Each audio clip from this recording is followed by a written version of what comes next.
en réalité, poser un cadre, c'est poser de la clarté pour chacun d'entre nous et de faire en sorte que toute l'équipe puisse avancer dans la même direction avec les mêmes règles et que du coup, tout soit fluide en fait les uns avec les autres. Souvent, quand j'entends cette question-là, c'est comme si c'était déjà trop tard, en fait, au moment où on se pose la question. Alors que l'enjeu, il est dans le fait d'anticiper, comme comme vous le disiez, ou comme le disait Mélanie, sur le fait de poser un cadre déjà en amont. Et plus c'est clair en amont, moins il y a besoin ensuite de recadrer, etc. On n'est plus dans une situation d'urgence par la suite. C'est vrai que quand on est entrepreneur ou qu'on devient entrepreneur, on est aussi là pour sortir d'un cadre. Et donc on se dit, bon, on va pas en mettre, quoi. Mais ça a quand même sa nécessité. Bienvenue dans ce nouvel épisode de Structure, le podcast qui libère l'entrepreneur tout en décuplant le potentiel de croissance de son entreprise. Je suis Romain Collignon, le fondateur de Squared, et ce que je vous propose dans ce podcast, c'est de prendre part à une conversation. Une conversation où on est entre nous, avec mon équipe ou avec des invités triés sur le volet, pour vous partager toutes nos coulisses et où évidemment la structure, au service de la liberté et de la croissance de l'entrepreneur, ne sera jamais très loin. Alors, la conversation du jour, c'est la réponse à l'une de vos questions. Venez d'ailleurs me les poser sur Instagram ou sur LinkedIn, j'adore vous lire et j'adore vous répondre. Et en plus, ça me donne un très bon prétexte pour vous offrir des épisodes comme celui que vous vous apprêtez à écouter. Allez, c'est parti! On se retrouve aujourd'hui sur Structure pour une nouvelle série d'épisodes. Et pour ce faire, je suis en excellente compagnie puisque je suis en présence de Mélanie Garcia et Thierry Redon. Alors, Mélanie et Thierry, ce sont des coachs qui sont connus, qui sont même reconnus dans l'industrie de l'infoprenariat. Et je dois dire, chez Squared, on a la chance, on a beaucoup de chance même, qu'ils soient tous les deux des collaborateurs piliers de Squared, au plus proche de nos membres dans les masterminds. Et puis, c'est aussi important de le noter, depuis un paquet d'années. Donc, les pépites qu'ils vont nous partager, c'est des pépites... c'est la bonne pépite. Alors, juste avant de démarrer ensemble cette nouvelle série d'épisodes, je voudrais vous faire prendre un petit peu de hauteur par rapport à ce qu'on va partager parce que on a envie de vous offrir une perspective coaching sur Structure. C'est vrai qu'on a sur Structure l'habitude de parler de système, de process, d'équipe, mais vous le savez et puis vous l'entendez dans chacune des intros de ce podcast. La mission de Structure, au-delà d'avoir un business qui soit bien carré, c'est avant tout de vous accompagner à travers chaque épisode, à vous libérer, vous, en tant qu'entrepreneur, à vous libérer de tout ce qui vous empêche de croître et d'être épanoui dans ce rôle, parce qu'on est persuadé que, et puis le terrain le montre de toute manière, c'est que c'est à travers cette libération de l'entrepreneur qu'il est ensuite possible de pouvoir libérer tout le potentiel de croissance d'une entreprise. Et pour libérer l'entrepreneur, eh bien, il y a énormément de choses qui se jouent dans la transformation qu'il opère en termes d'identité, en termes de croyances, en termes de mindset. Et c'est donc dans cette direction, avec cette perspective coaching teintée quand même de structure, que je vous propose d'embarquer au cours des prochains épisodes. Et j'espère que ça va vous plaire. Voilà pour l'intro. Mélanie, Thierry, est-ce que vous êtes prêts pour démarrer un premier sujet ensemble ? Au taquet! Chaud, allons-y. C'est bon ça de démarrer comme ça. Écoutez, moi le premier sujet que j'ai envie d'aborder avec vous, c'est comment poser ses limites avec son équipe. Parce que voilà, qu'on le veuille ou non, quand on se libère en tant qu'entrepreneur pour faire croître sa boîte, ça requiert de savoir s'entourer, ça requiert de travailler en équipe, que ce soit avec des salariés, avec des collaborateurs freelance. Le problème, c'est que même si ça peut être vraiment une aventure incroyable de travailler à plusieurs, il ne reste pas moins que gérer l'humain, gérer toute sa complexité, ses subtilités, ça peut vite devenir, pour un entrepreneur, compliqué, voilà, faut le dire. Surtout si cet entrepreneur ne sait pas vraiment poser des limites. Et voilà, donc c'est autour de ces sujets d'équipe, de limites, que j'ai envie d'avoir votre perspective là-dessus, Thierry et Mélanie, avec les membres que vous coachez, alors que ce soit dans le Mastermind 67 ou que ce soit dans la Prépa 67. C'est quoi les risques quand il y a un entrepreneur qui ne va pas établir des limites claires, un cadre clair avec ses équipes? Et puis, c'est quoi aussi les solutions que vous préconisez ou que vous voyez au quotidien quand les limites ne sont pas là? Qui est chaud pour démarrer? Allez, j'y vais. Je pense que le premier risque, c'est vraiment de complexifier l'ensemble en fait pour toute la boîte. C'est-à-dire que on délègue, on prend une équipe pour pouvoir simplifier, pour pouvoir faire croître son entreprise. Mais si on met pas de cadre, eh bien, en fait, on complique ce qui devrait nous faciliter la vie. Donc je pense que c'est ça le plus gros risque qu'il peut y avoir en ne mettant pas de cadre. C'est-à-dire que tu recrutes des membres dans ton équipe, Si tu mets pas de cadre, en gros, c'est juste tu invites le chaos à s'insérer dans la boîte, c'est ça? C'est ça, parce qu'en fait, chacun commence à mettre son propre cadre et du coup, tout devient hyper complexe parce que personne ne fonctionne de la même façon. Et du coup, chacun fonctionne à sa façon et ça fait un bon gros chaos. Le truc qui expose en plein vol.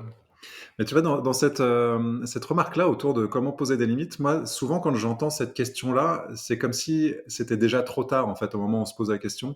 Alors que l'enjeu, il est dans le fait d'anticiper, comme le disait, comme vous le disiez, ou comme le disait Mélanie, sur le fait de poser un cadre déjà en amont. Et plus c'est clair en amont, moins il y a besoin ensuite de recadrer, etc. On n'est plus dans une situation d'urgence par la suite. Et à votre avis, pourquoi quand on parle de cadrage ou de limite, ça intervient après? C'est genre, c'est le bordel, c'est le chaos. Pourquoi l'entrepreneur, il va se dire, ok, je démarre avec un cadre? Pourquoi c'est pas naturel de commencer comme ça? Moi, je dirais que c'est parce que, en fait, on est assez inconfortable avec le cadre. Parce que quand on était à l'école, etc., on nous mettait un cadre et tout ça, et on trouvait ça assez oppressant parfois, puis on faisait des trucs qu'on n'avait pas envie. Donc, du coup, le cadre, on a un peu un truc inconscient d'inconfort dedans. Alors qu'en fait, en réalité, poser un cadre, c'est poser de la clarté pour chacun d'entre nous et de faire en sorte que toute l'équipe puisse avancer dans la même direction avec les mêmes règles et que du coup, tout soit fluide en fait les uns avec les autres. Donc, moi, j'adore dire qu'en fait, je joue avec le cadre. C'est-à-dire qu'on pose le cadre et après, je fais ce que je veux dedans et je tourne et je vais dans les sens que je veux. Peu importe si c'est carré, moi, je fais des ronds à l'intérieur. Mais le fait qu'il y ait le cadre, et ben en fait, je sais que je réponds à la demande en face de moi et que ça sera complètement aligné et que je peux le faire à ma façon. C'est vrai que c'est vrai qu'un entrepreneur, quand tu parles de structure, de cadre, on est obligé de dire que structure égale liberté, ce qui est une réalité. Mais c'est vrai que de base, le visionnaire créatif qui a besoin voilà, de laisser parler toute son imagination, et il est visionnaire pour ça, il se rend pas forcément compte que quand on met un cadre autour, c'est encore plus puissant. Et j'avais pas fait l'analogie, tu vois, Mélanie, de c'est vrai que quand on est entrepreneur ou qu'on devient entrepreneur, on est aussi là pour sortir d'un cadre. Et donc on se dit, bon, bah, on va pas en mettre, quoi. Mais ça a quand même sa nécessité. Toi, Thierry, comment tu vois ça, justement, le cadre, la limite, les limites? Ouais, en fait, déjà, tu posais la question de quel est le risque. Et pour moi, le risque numéro un, en fait, c'est le fait de dépenser nos ressources au-delà du nécessaire. En fait, c'est-à-dire que si les rôles sont pas bien clairs entre les uns et les autres, etc., en fait, on va dépenser beaucoup de temps, beaucoup d'énergie. Et dans l'écosystème dans lequel on gravite, les entrepreneurs qu'on accompagne dans, chez Square globalement sont quand même des gens qui sont entourés de pas mal de freelance qui facturent à l'heure. Et si on a des freelances qui facturent du temps sur quelque chose qu'ils auraient pu éviter de faire parce que voilà, c'était pas clair, et en fait, c'est des économies directes dans le porte-monnaie. Donc, juste de comprendre ça, moi, je sais que quand je dis ça à mes coachés, généralement, ça fait un switch. Ouais. Ah oui, ok, je commence à avoir l'intérêt. Toujours associé pour les motiver émotionnellement à la Au perte porte-monnaie. au porte-monnaie, voilà. Non, non, mais c'est sûr. Il y a le porte-monnaie et le temps de l'entrepreneur aussi. Moi, je sais que je suis très sensible à ça maintenant. Le porte-monnaie, dans un premier temps, c'est important. Puis après, c'est vrai que quand on est entrepreneur, aujourd'hui, j'ai une obsession de mes ressources, qu'elles soient en temps, en focus, en énergie. Et là, Thierry, tu me dis, si tu mets pas de cadre, on va venir te bouffer du temps, on va venir te bouffer de l'énergie. Ça me fait bouger, ouais. Ouais, ouais, clairement. Ouais, et en plus de ça, je pense qu'il y a aussi la charge mentale.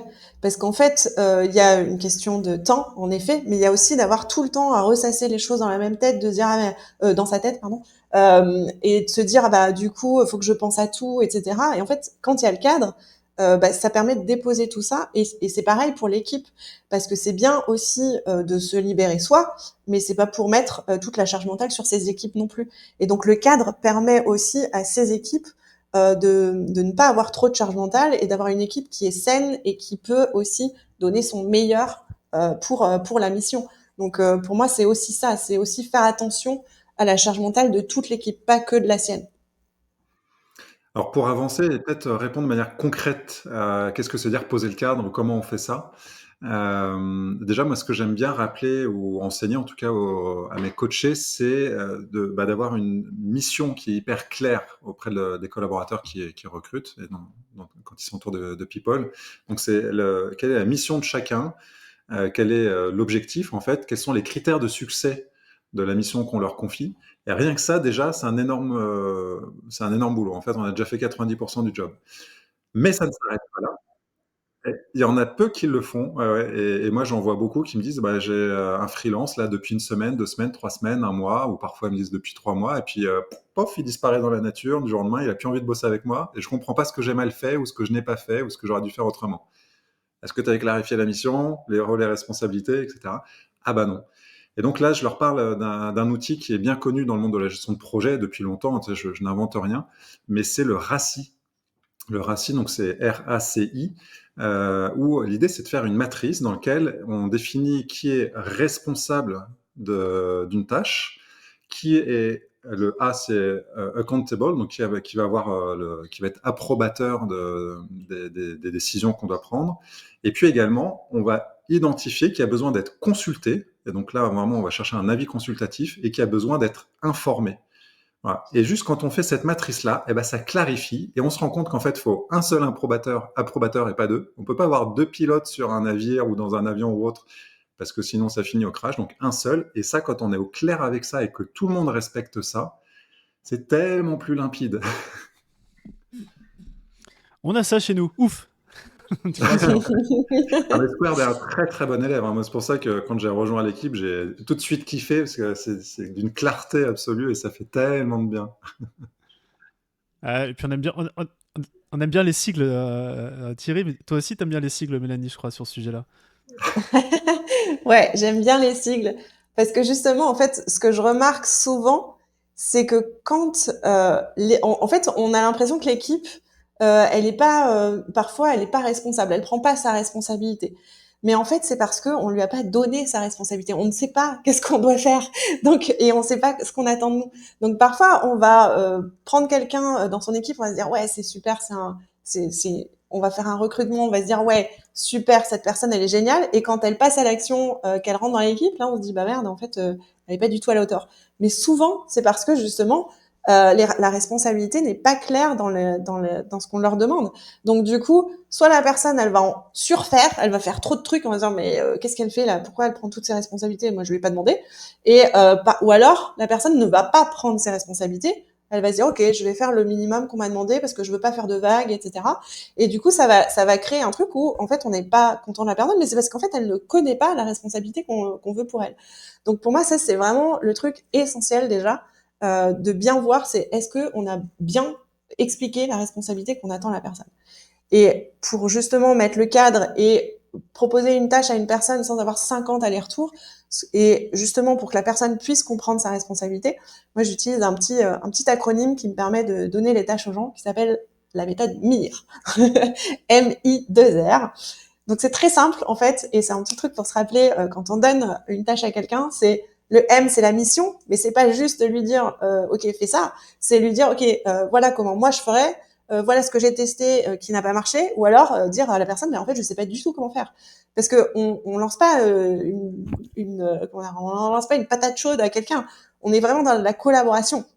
Donc en gros, donne toutes les clés que tu as pour que la personne puisse faire la tâche correctement derrière. Donc déjà, ça c'est la première chose sur la mission.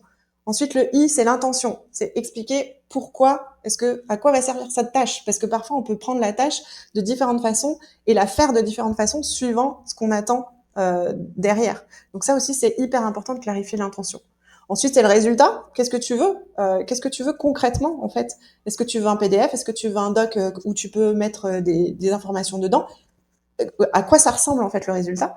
Et ensuite c'est la responsabilité. Ok, est-ce que je veux faire des points avec toi régulièrement pour pouvoir savoir comment va la tâche? Est-ce que non, je m'en fous, je veux juste à la fin avoir le résultat et ça me va très bien? Ou est-ce que je veux même pas en entendre parler, je sais que tu vas t'en occuper et je te donne toute la responsabilité? Et bien tout ça, je peux te dire que moi quand j'ai mis ça en place avec mes équipes, et bien en gros 80% des discussions qui ne servent à rien ont disparu, parce qu'en fait c'était clair, la personne elle savait ce qu'elle avait à faire. Et elle était libre justement d'agir comme elle voulait. Et moi, j'étais totalement en sécurité elle a toutes les informations pour pouvoir faire le job. la méthode MIR, M-I-2-R, qui porte bien son nom. Mais j'aime beaucoup quand tu insistes sur l'intention, en fait, de partager l'intention. C'est un peu comme il y a les lois et il y a l'esprit des lois. Et c'est vraiment ça. Qu'est-ce qu'il y a derrière, en fait? Qu'est-ce qu'on cherche à faire? Et ça, je le garde à fond, carrément. Là, mais c'est vrai on parle pas de ça, parce que c'est vrai qu'on parle du cadre, et je trouve que la mission, le pourquoi, tout ça, ça génère aussi de l'engagement. C'est comme si on mettait du fuel à la tâche ou au projet qu'on souhaite qu'un collaborateur fasse. Ouais, c'est vrai que c'est toujours super enrichissant d'apporter de la perspective. Voilà. C'était ma perspective sur le sujet. Je te redonne la balle. Eh ben, écoute, je reprends la balle parce que j'avais envie de rebondir sur un des points que tu évoquais dans la méthode MIR, qui était est-ce que je te laisse tout gérer tout seul ou est-ce que je veux des points réguliers, etc.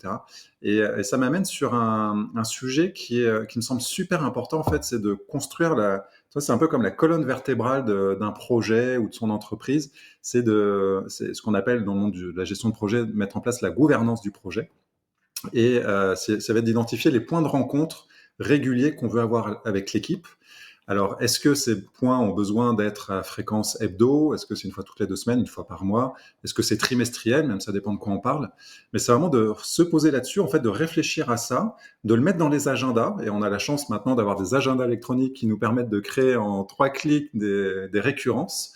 Et après, on peut tout à fait faire vivre ces points de rencontre. C'est-à-dire que si on se rend compte qu'ils sont trop longs, eh ben on les raccourcit. S'ils sont pas assez longs, on les rallonge, évidemment. Et puis, la fréquence entre les réunions peut être adaptée de sorte vraiment à répondre aux besoins, quoi.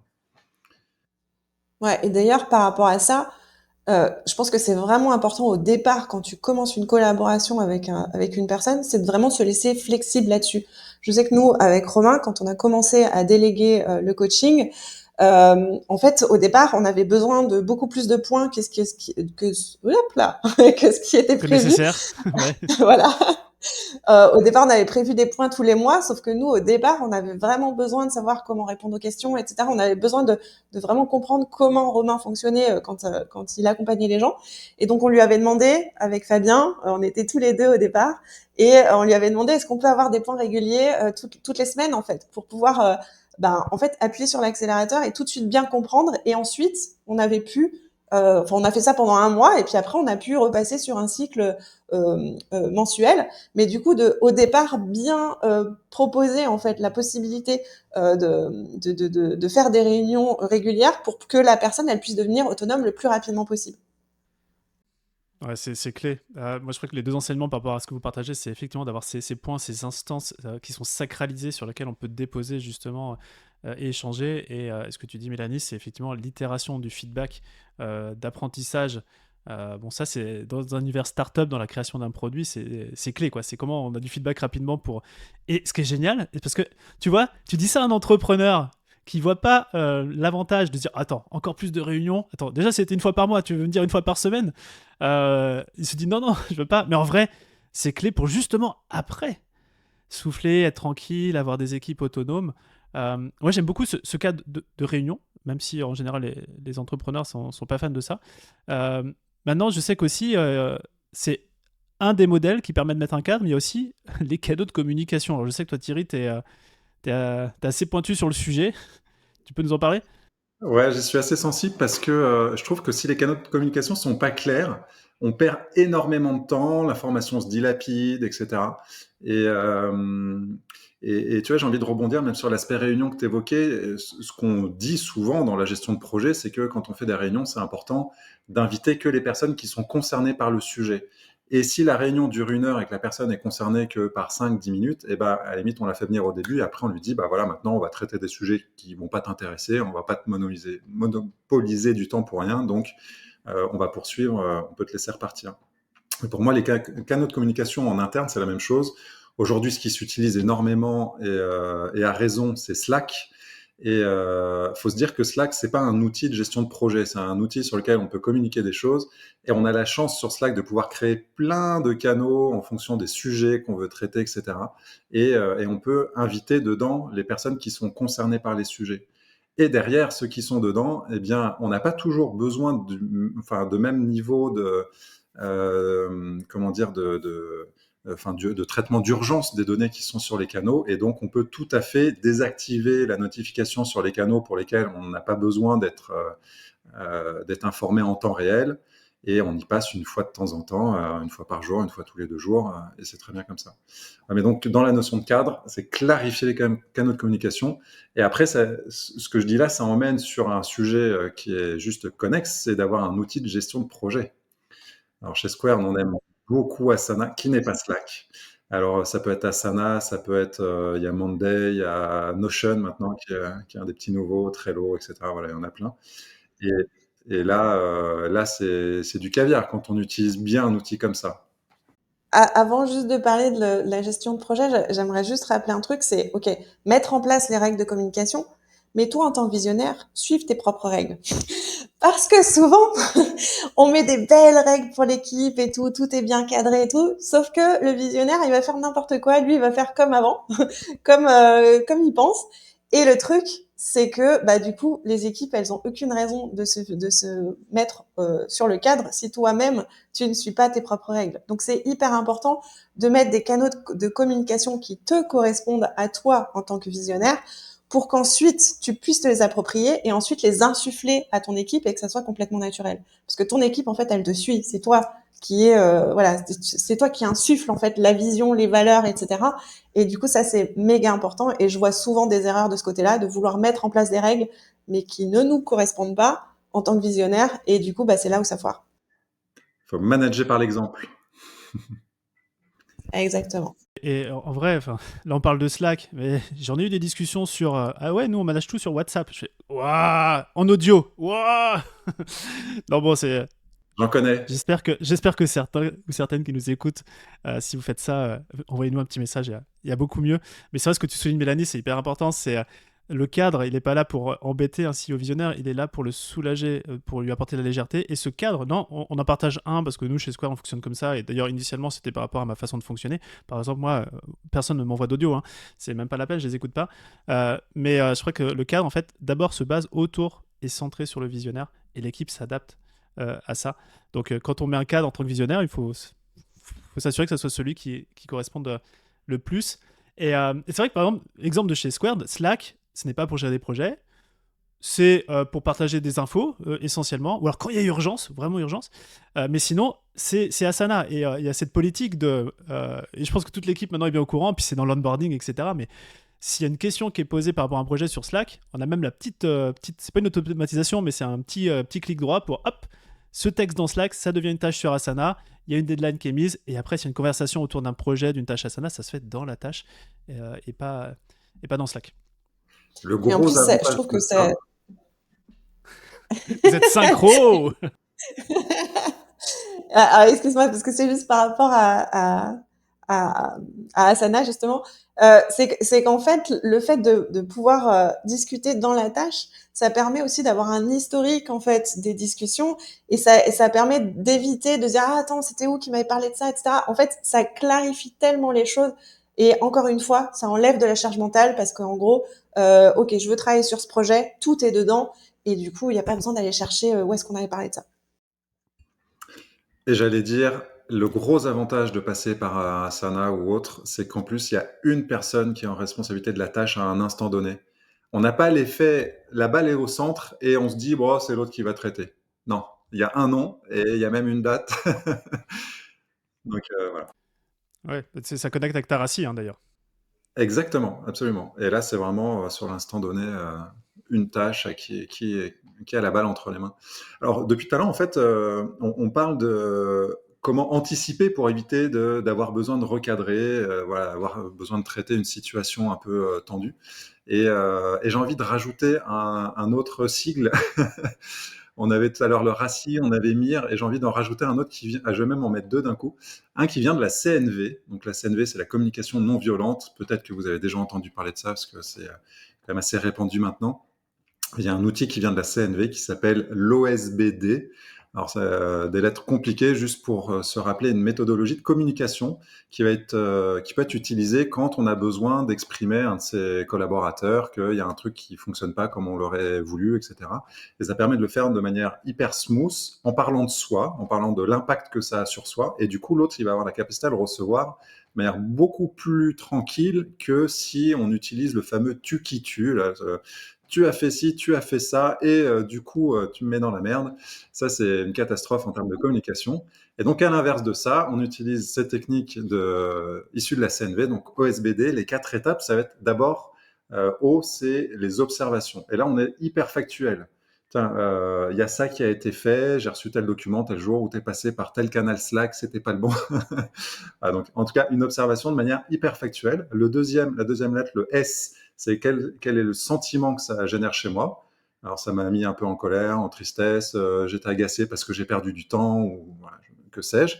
Euh, Troisième étape, le B, ça va être quel est mon besoin. Donc, j'ai besoin qu'on respecte bien les canaux de communication, comme ça me permet de ne pas avoir une charge mentale inutile. Et donc, la demande, c'est est-ce que la prochaine fois, tu pourras passer par le bon canal Slack, c'est celui-ci. Peut-être que je ne l'avais pas dit jusque-là, je suis désolé. Mais dorénavant, tu le sais. Voilà. C'est une approche hyper empathique. Ouais. Je pense que je le fais un peu naturellement, mais des fois, j'oublie. Alors, j'essaye d'aller en méta par rapport à ce que tu as partagé. Parfois, j'ai pas conscience que je dois utiliser et recadrer. Je vais vous donner un exemple. Euh, je fonctionne avec 3 blocs de temps dans mes semaines. Il y a alors c'est des jours même, c'est des free days, des buffer days et des focus days. Free days, c'est des moments où je ne travaille pas. Les focus days, c'est des moments où je suis vraiment focus à créer de la valeur, à vraiment avoir du deep work. Puis les buffer days, c'est tous les trucs, les réunions d'équipe, les trucs qui doivent se passer pour justement avoir des périodes de focus days. Et ces derniers temps, je comprenais pas, mais mes semaines, elles étaient remplies de réunions. Même mes plages là, qui sont en vert dans mon agenda, là, qui sont sacralisées, bah, on mettait des meetings là-dessus. Bon. Et pourtant, je sais pas d'ailleurs si c'était écrit occupé, mais bon, bref. Et voilà, en fait, je l'ai exprimé. Alors, pas avec la méthode OSBD. Peut-être que j'ai fait un OBD ou un OSD, je sais pas. Mais bon, c'est bien passé quand même, Thierry. Mais je pense qu'aussi, c'est ça, à un moment donné, c'est en tant qu'entrepreneur, surtout, il y en a certains, ils ont un peu le côté, c'est pas sauveur, mais ils sont passés après l'équipe, etc. Ils osent pas demander les choses. Donc je pense que, faut mettre conscience, le doigt dessus. Et d'ailleurs, vous êtes très bon, vous, Thierry Mélanie, quand vous coachez pour dire, OK, non, ça, c'est pas normal. Ce qui se passe avec ton équipe, c'est pas normal. Il y a quelque chose à faire et ça vous arrive régulièrement, j'imagine, d'avoir ce genre de situation. Ouais, carrément. Enfin, en fait, souvent, le truc, c'est que on oublie que on n'est pas dans une entreprise où on est tous ensemble et on se voit interagir les uns les autres. On est chacun dans nos énergies, dans notre vie, et on travaille à notre rythme. Notamment, bah, moi qui suis au Mexique, j'ai des horaires qui sont complètement décalés par rapport à vous. Donc, du coup, souvent, on est en décalage. Et ça, c'est important aussi d'en prendre conscience quand on est entrepreneur. Parce que du coup, on sait pas nous en tant que freelance tout seul derrière notre petit ordinateur ce que vit l'entrepreneur en face de nous. Et donc du coup, c'est important de pas hésiter à dire attends là ça va trop loin parce que moi mon agenda il est plein donc du coup c'est pas possible de venir me rajouter autant de choses. Donc le recadrage en fait, il est pas non plus que forcément dans des moments négatifs, mais c'est aussi hyper important pour rappeler régulièrement à l'équipe voilà le cadre en fait, parce que du coup des fois on l'oublie aussi et puis on part un peu voilà, on est dans notre vie en fait. Donc ça c'est hyper important parce que on est tous dans nos vies différentes. Je valide. Et je plaide coupable parce que je soupçonne d'avoir posé une réunion à un moment donné sur un créneau qui était en plage occupée chez toi, Romain. Mais je pense avoir tenté un putsch parce que, en fait, je ne trouvais pas de créneau. Mais il y a vraiment ce truc-là. Il n'y a pas de putsch. Il y a pas de putsch. En vrai, il y a une réalité là. C'est qu'aujourd'hui, je suis à la tête de 2 sociétés, donc Squared et Fractional. Que du coup, là, je suis dans un apprentissage de ma propre gestion du temps pour pouvoir investir mes ressources et mon énergie sur les 2 boîtes.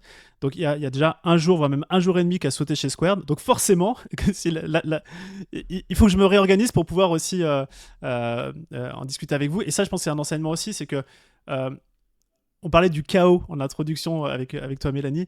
C'est que de base, on a beau mettre un cadre, on a beau faire les choses bien, la nature de base aime mettre le chaos et que c'est important d'être sensible à ça. Et j'espère que cet épisode de podcast va vous permettre de mettre le doigt dessus, de faire le ménage de temps en temps quand même. Voilà. Parce que la croissance implique le chaos et donc on remet du cadre et de la structure. Bon, ça fait déjà quasiment une demi-heure je pensais pas qu'on allait parler sur ce sujet du cadrage et de limite d'avoir autant de perspectives. Donc merci beaucoup Thierry et merci beaucoup Mélanie. Je sens que cette série avec vous deux s'annonce incroyable. Et avant de se quitter pour ce premier épisode qui en annonce beaucoup d'autres de grande qualité, je voudrais vous prévenir, vous qui nous écoutez, qu'on va réouvrir prochainement les candidatures pour nos masterminds, donc le mastermind 67 et 78, ainsi que la prépa 67. Et pour cette occasion, nous on aime bien faire des grandes fêtes marketing et la semaine prochaine, on est avec l'équipe en Tour de France, c'est-à-dire qu'on débarque la semaine prochaine avec la team de coach. Tu seras là, Thierry. Je crois que c'est pour les villes de Bordeaux, Toulouse, Montpellier, moi je fais. Bordeaux, Toulouse, Montpellier. Oui. Ouais. Ouais. On a nos villes comme ça. Bon, Mélanie, tu nous l'as dit, tu es au Mexique. Donc dès qu'on fait un tour du monde, tu seras de la partie. Je serai sur le continent américain. Parfait, c'est nickel. Et donc on fait un tour de France où on vient vous faire vivre cette expérience mastermind à la sauce Squared. Et j'ai envie de vous dire, si ça fait quelques temps que vous envisagez de rejoindre l'un de nos masterminds, c'est vraiment une opportunité pour vous de à la fois connecter avec la qualité incroyable de notre communauté d'entrepreneurs. J'aime à dire qu'on a la meilleure communauté d'entrepreneurs. Et aussi, c'est pour vous l'opportunité d'expérimenter toute cette valeur qui se crée dans un mastermind. C'est vrai que le mastermind, c'est un mot des fois qui n'est pas connu. Pour ceux qui l'ont déjà entendu parler, ils pensent que c'est un jeu des années 80 où on dépasse des pions sur une espèce de petit échiquier. Non, un mastermind, c'est énormément de valeur qui est créée à la fois pour l'entrepreneur, le fondateur, pour son entreprise, à la fois sur le plan humain puis sur le plan business. Donc c'est l'occasion de tester ce type d'événement. Et puis voilà, comme ce mastermind tour, comme je le dis, on en parle sur les réseaux sociaux depuis quelques temps, c'est la semaine prochaine et que toutes les villes sont déjà quasiment complètes. Si cette expérience vous fait de l'œil, laissez-nous vite, j'ai envie de vous dire, un message sur Instagram ou sur LinkedIn. Et puis ça sera un plaisir qu'on puisse vous partager les infos pour y participer et que vous puissiez être de la partie. Thierry, Mélanie, merci pour ce premier épisode et je vous propose de nous retrouver pour un prochain. Avec grand plaisir. À très vite.